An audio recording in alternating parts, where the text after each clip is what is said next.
Hey everybody, good morning. It's been a while, but I'm still here.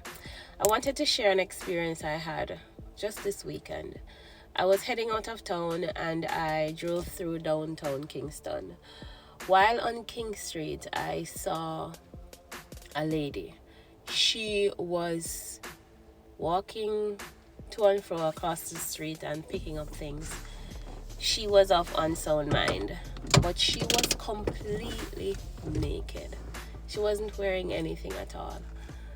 It made me think of an experience I had. I had a booth set up at the Civil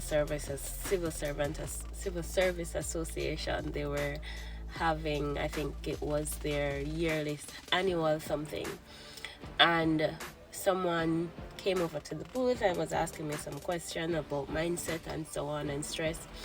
And she said that her niece was in a relationship, and I think the person cheated and left her, and she worried about it so much until she has now lost her mind.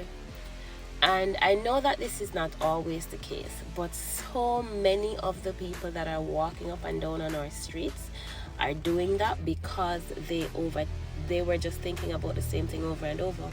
They never let anything go, right? And just like that, they lost their minds because they replayed the same thing. They replayed the hurt, they replayed the trauma, they replayed the pain.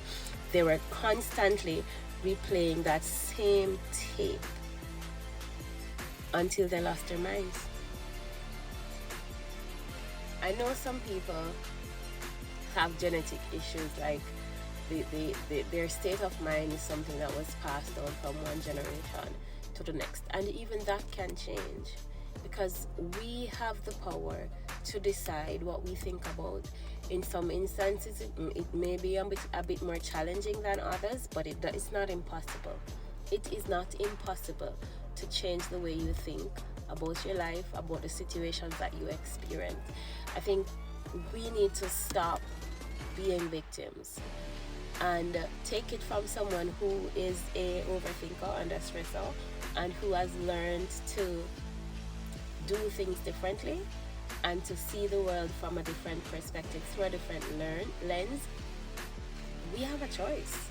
We really do get to choose, and we really get to choose how we choose.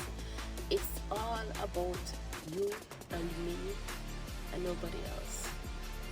So find a place, a peaceful place where you can be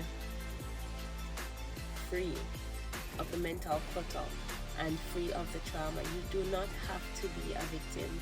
I chose not to be a victim anymore. You have the choice to do so. So does your aunt and your uncle and your cousins, your mother and your father. Everybody does. We get to choose. What are you choosing today?